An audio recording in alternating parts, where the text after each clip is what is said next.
Thank you. I'd like to start by thanking Dr. Long and Professor Shoham and the rest of the chairmen for this invitation. It's late in the day. You've been sitting for a while. I'm between you and your coffee, so if you want to stand up and stretch and do a little bit of yoga, I totally understand. I wanted to use the opportunity of the 40th birthday of Louise Brown, the world's first IVF baby, to take a high-level look at a few decades of debates, of ethical debates around reproduction. And the starting point is that any innovation, technological innovation in this area, of course raises usually a heated ethical and societal debate, because if you think about it, reproduction touches on the most profound aspects of human life. What is a parent? What is a family? What is our identity? What is it that connects us? Is it genetics? Is it choice? And how do we protect the most vulnerable, those babies that we're creating? So considering that there are so many sensitivities and such deep aspects, of course, each technological innovation raises such questions. What I'd like to do is try to distinguish the real and the fake in the ethical debates surrounding assisted reproductive technology. I'm following here in the footsteps of Professor Shatton, who in his brilliant opening talk yesterday asked us to make this distinction about the science. And he asked what's real and what's fake in the current scientific news that we're hearing. And I want to ask the same question about the ethics. My good friend and colleague, Tim Caulfield, coined this term of ethics hype. Now, we usually talk about science hype. And what do we mean? When the media or politicians exaggerate, emphasize, overpromise the benefits of science. So stem cells, tomorrow we're going to have, stem cell treatments to cure all disease, gene therapy, next week we're going to, it's all going to work. And now CRISPR, of course, the next big thing. It's going to prevent and eradicate all disease and give us all a perfect society. And what happens then? Of course, there are pitfalls, there are challenges. Things take many more years than we anticipated. So that's the problem with science hype. The public hears that the next big thing is coming next week, and then it's not coming, and they lose the trust in science. What is ethics hype? It's when we overemphasize the risks, the harms, the concerns. And we tell the public, oh, we have to be careful about this and that, but not in a valid way. So Jerry called it, I think, garbage yesterday. I'll stick to the term fake because we all hear all the time about fake news and how that's dangerous. So what is ethics hype? It's ethical debates that are informed more by speculation of harm and anecdote than by available evidence. As I said, it's exaggerated or it's simply not a priority. Now, it might seem a little provocative to stand here and claim that I know the difference between real ethical issues that we should pay attention to and fake ones that we're wasting our time on. But first of all, if I'm going to give a provocative talk, I think this is a good conference to do it in, because a lot of you have tried that as well. And second of all, I just want to stimulate reflection and discussion. I invite you to disagree with me and make other arguments. I'm just going to take a stand on some of the debates that we've seen over the past decades and try to tell you why I think some are important and some are not. But really, I invite disagreement. So what's wrong with fake ethics? It draws public, media, and political attention to the wrong issues. So it wastes the energy of scholars and decision makers, and it focuses on what I call sexy topics, the ones that journalists want to talk about, the ones that seem interesting in the moment, but not on the most important or urgent topics for patients, clinicians, and policymakers. So let me give you two examples to give you a flavor of what I mean. Take designer babies versus the cost of IVF and the issues we have with access to IVF. Everybody wants to talk about designer babies. So just a few weeks ago, an IVF clinic in the US, I actually went to the website. They said, if you do PGD with us and you pay for sex selection, we'll give you a discount on eye color. This is serious. They took it off because there was a lot of critique. So that's what makes an impression on the public. CRISPR, we're told we're going to cut and paste your babies for you and pick the traits that you want, and images like that in the media. This will lead to children, babies being seen as products, and of course this is all very scary. And again, next week we're all going to live in this world where parents are going to the designer baby store and all they have to pick is between the tech tycoon baby and the tax lawyer baby. So, to follow Pasquale's expression, really? Is this where we're going? The science is not there. We don't know the genetic basis of traits like intelligence, height, sexual orientation, musical talent, all those traits that are in the designer baby debate. Even if we know more about the genetic basis, it's all about the interaction between genetics and environment. If we'll ever be able to control marginally some of these traits, we're years away and probably never. But this is what draws the attention. I get requests for interviews, radio, TV, a few times a month. On what? On designer babies. But very few people want to talk about the very real, present, and urgent issue of the cost of IVF and the fact that millions of infertile people around the world can't afford it, despite the fact that they want babies as much as those who can afford it. And this issue is, of course, in developing countries, but also in developed countries, as this shows, with the mom telling her baby, "I'm sorry I spent your entire college fund trying to conceive you," because in many countries there is no public funding for IVF, and people have to go into serious debt. So I wanted to show you this short video that I show my students, and I want to ask you, I want to ask you to watch for the details and try to guess who made this video and what was the purpose of it. Okay.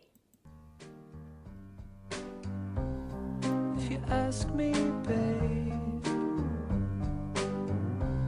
I'd do anything for you. If you ask me, baby, I'd do anything for you.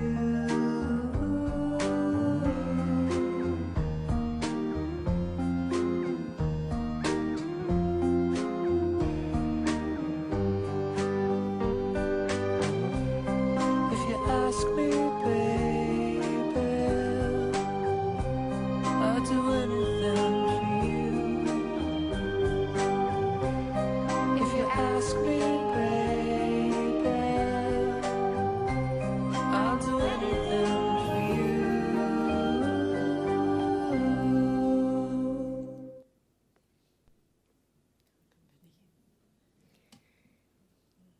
So, can you guess? What is this video? It's an advertisement for a financial product, which is a loan for IVF.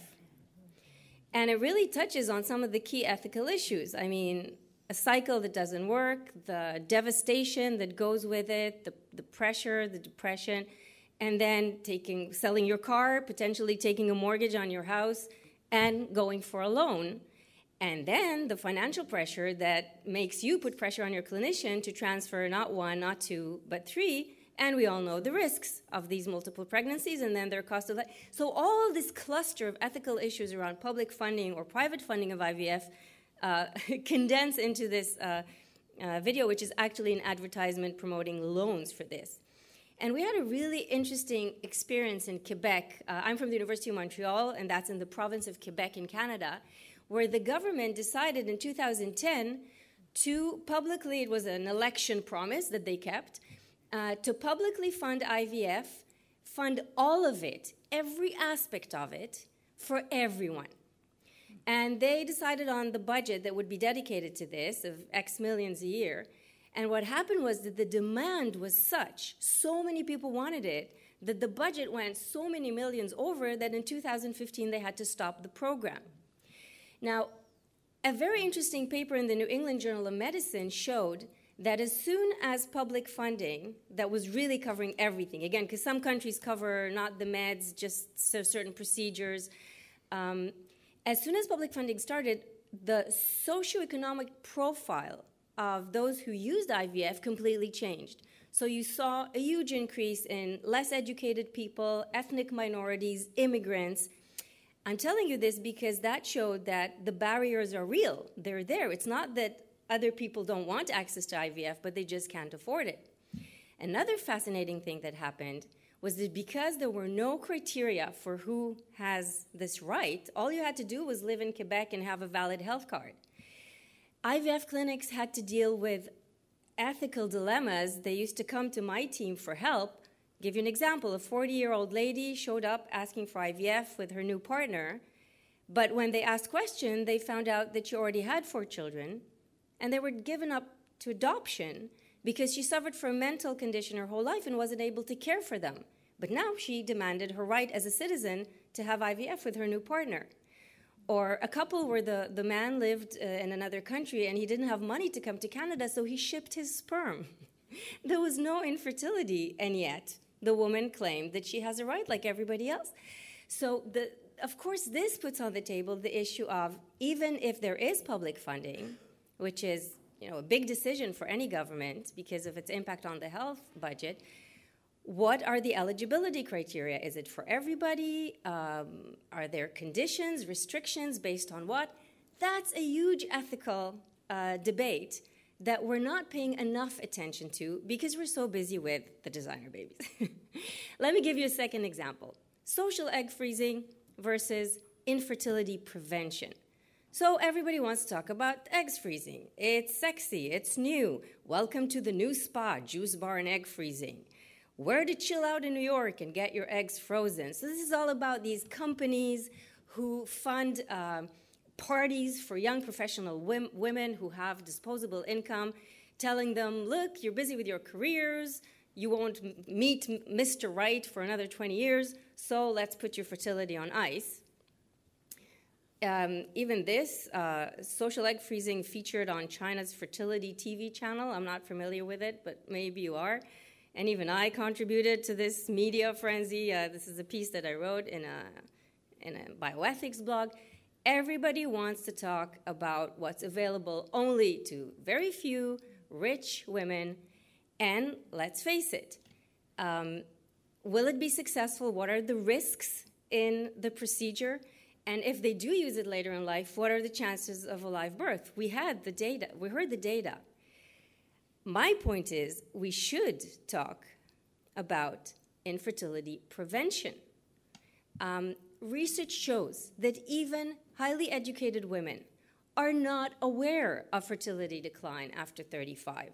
They don't know the numbers. They don't understand what is going to happen. They feel young. They look young. They think their fertility is staying young. They also believe that they won't have an issue conceiving after 40 because IVF will be there to help them. There's a profound misunderstanding and misconception about fertility later in life. And if we really want to support patients, we need to tell them early in life all these facts so that they can make fully informed decisions, maybe even change their priorities in their life plans.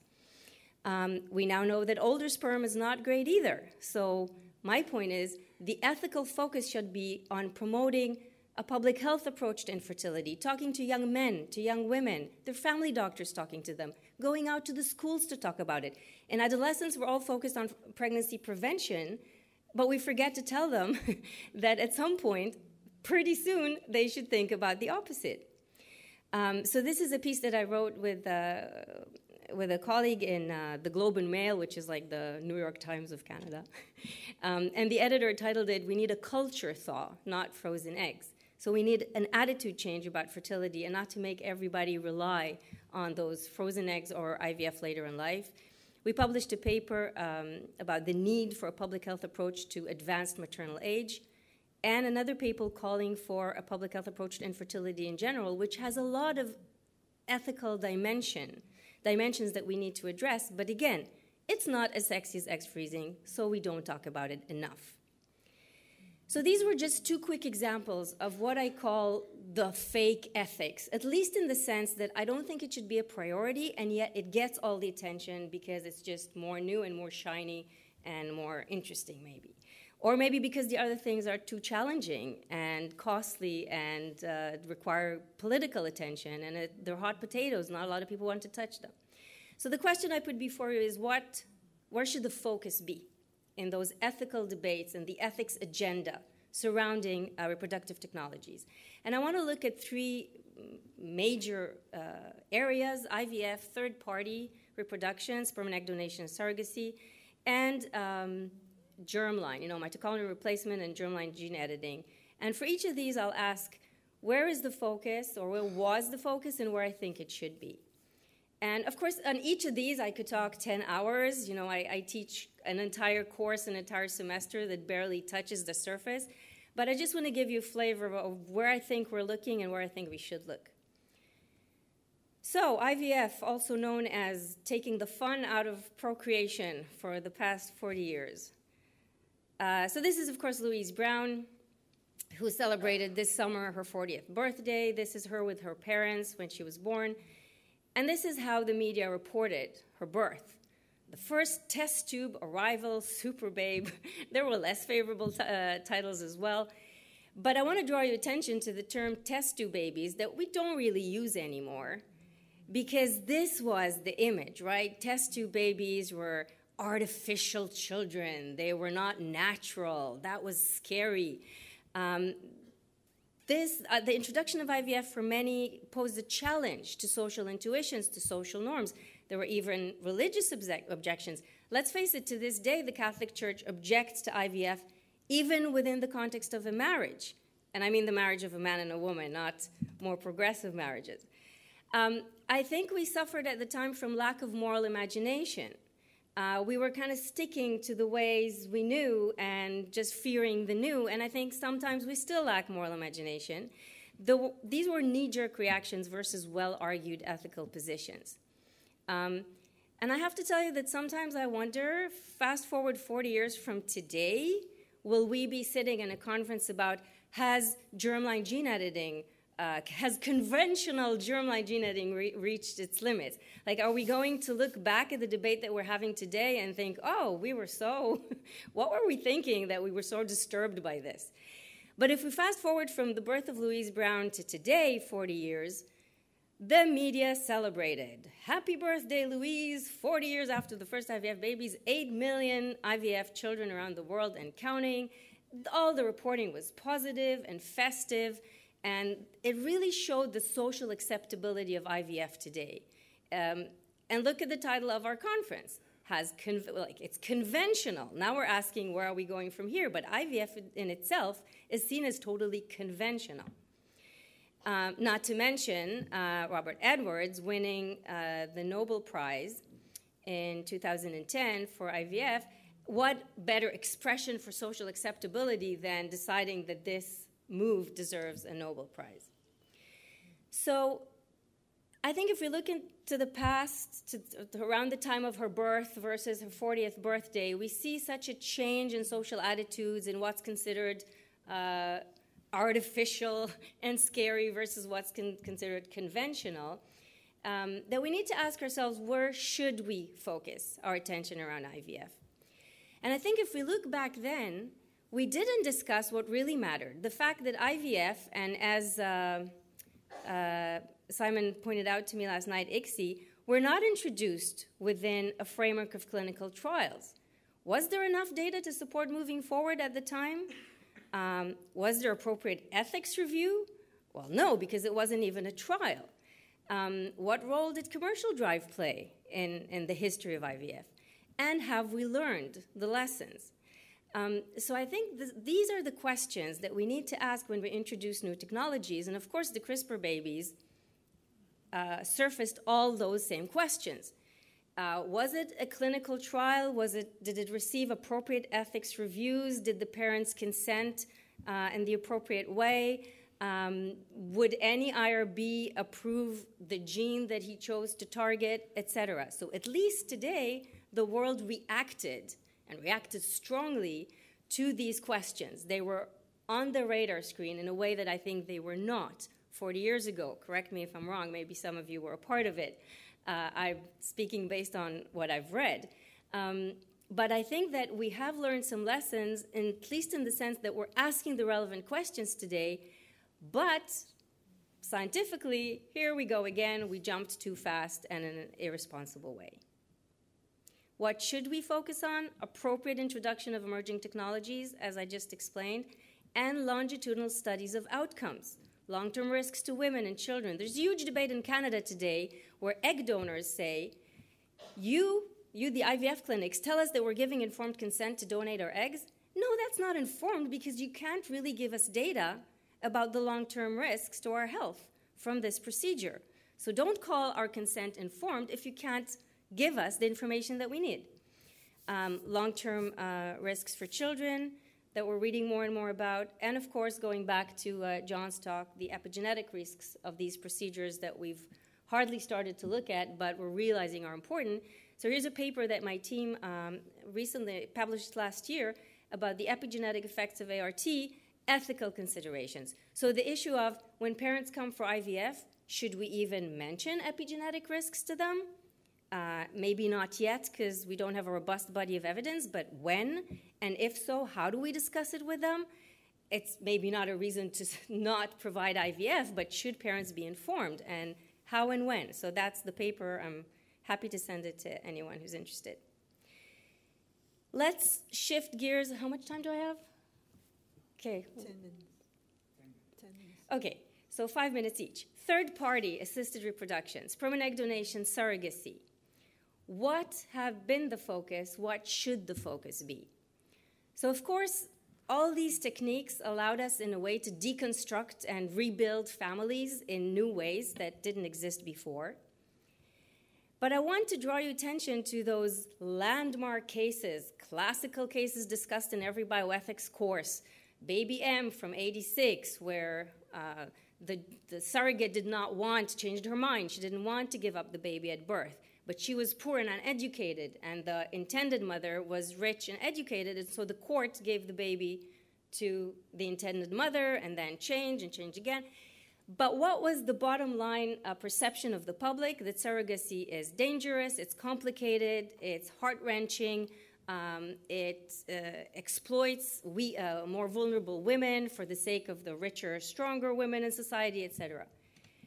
Fast forward to 2014, I could have picked a million cases along the way, but, well, not a million, but a few prevalent ones. The baby Gammy case, where a Thai surrogate was carrying twins for an Australian couple, and prenatal testing showed that the boy had Down syndrome and the girl didn't, and the Australian couple asked her to terminate the pregnancy of the boy because they didn't want to raise a child with Down syndrome. She refused because of her religious beliefs, so at birth they showed up and took the girl back home to Australia with them and left the boy behind. And she said that she wants to raise the boy, but he had a heart condition and needed surgery, and she was in her 20s with 2 children and no money. So the case is so complicated. It's been all over the media, all over the world. She managed to raise the money. He got his surgery, and they're now living in a house in Thailand.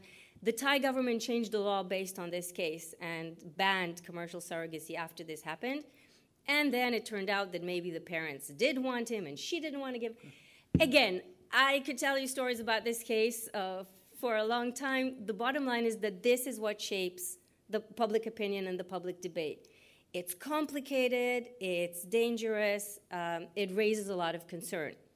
But if we look at the history of surrogacy, the research shows that, and I'm not talking now about poor countries and surrogates who are really being exploited in horrible ways. I'm not talking about the scenarios we see in India. I'm talking about surrogates in Western countries that usually have a choice about doing this, and they choose to help other couples. In the great majority of cases, this goes well for everybody. So my point is that focusing on the hard cases, on the cases where it's not going well, on the scandals, again, draws our attention from the majority of cases that go well but need to be regulated. So just a few examples of where we should focus our attention with third-party assisted reproduction. The legal landscape needs to protect all parties, and we're not doing enough work on this. And this is where the ethicists and the lawyers should put their hands together with the clinicians and come up with better legal protections. Donors in many countries can still be sued for parental liabilities because they have a genetic link to the child. So, of course, they want to protect their anonymity. They're afraid of being identified as a potential father or mother. We need legal frameworks that, protect donors from becoming, parents without wanting to be parents. Surrogates, we need to protect them from ill treatment, from exploitation. Children of surrogates. In some countries, there's the issue of reproductive tourism. So let me give you an example of France. France bans surrogacy completely. So French couples go to another country, and then they come back to France with a child that they had from a surrogate, and the French government refuses to give citizenship to this child because of the surrogacy. So reproductive tourism creates children who have no nationality. So how are we protecting the last party that should suffer from this, the children? And the children of donor conception and the issue of their desire to access information about the donor and the fact that in many countries anonymous donation is still the norm. So just, a very quick and high-level list of where we should focus our attention, where we can fix our legal systems nationally and internationally to protect the parties involved in this type of reproduction. And finally, of course, the CRISPR babies and the issue of mitochondrial replacement. So again, I'm tired of the sensationalist headlines. The 3-parent baby, the genetically modified children, the designer babies once again. We see these headlines everywhere. And the bottom line is it's dangerous, it's scary, children as products, etc. Where should we focus our attention on emerging technologies? First of all, when will we know that we're ready for clinical trials? At what point will CRISPR be seen by all of us as safe enough to move to transfer to pregnancy to birth? Seems ridiculous to ask this question considering it's probably or allegedly already happened. But let's assume that, the Chinese government shut it down, the world reacted very strongly. We can assume that there's not going to be dozens of other CRISPR babies born over the next, few years, and that we have the time to consider this carefully. And this is the big question that we all have to answer. With IVF, we just jumped into the clinic. Here, we're not going to jump into the clinic. When will we decide that we're ready to move ahead? And what uses of these technologies will be seen as socially acceptable? So, of course, we have implications for eugenic attitudes, for enhancement, for disability rights. I won't get into all of this. There's tons of literature on it. But I just want to point out one thing. All the international statements and declarations over the past 5 years that big international bodies wrote about the use of CRISPR in the germline, those of them that said we might be ready at some point to do it emphasized that when we move, it should be for targeting serious, deadly, incurable diseases where this is the only option for those parents to have a genetically related child. And what gene was targeted in the first, again, alleged CRISPR baby? Not a disease, not serious, it was enhanced immunity. Falls for many people exactly in this feared area of enhancement. So we should focus on if we move, when we move, what genes should we target and for what, with what ethical justification. And finally, the academic pressure to innovate, the race to be first. Again, Jerry mentioned it yesterday. Scientists live in a culture where they're under tremendous pressure to publish in high-impact journal, to get the patent, to get the next big grant, to create the startup. This pressure is causing people to behave less responsibly. And this calls for a culture change within science because of ethical reasons. And again, I reiterate what was already said. We live in a world of social media. Everybody wants the tweets and the likes and their name mentioned and the next headline. to the point that maybe it doesn't matter if you're portrayed as a hero or a villain, because everybody will remember your name. And that is the wrong kind of motivation. This is where we have to focus ethical attention in order to change the norms, the scientific cultural norms, because without doing that, we will not be able to prevent the next, basement, garage, kitchen, wherever we fear that people will do the next irresponsible thing. Interesting paper in the Hastings Center, I think last week, asking why him and why China? And making the argument that maybe the scientific culture in China is different than that of the West. I'm not sure. I think scientists everywhere are under these pressures, and we need to look at this globally. So, my conclusion. The question we asked over these 2 days is, has conventional IVF reached its limits? And I want to say this. As IVF pushes beyond conventional boundaries towards new frontiers, we should focus on valid, substantial ethical challenges rather than investing our intellectual and political energy in concerns that are rhetorical and probably transient. Thank you.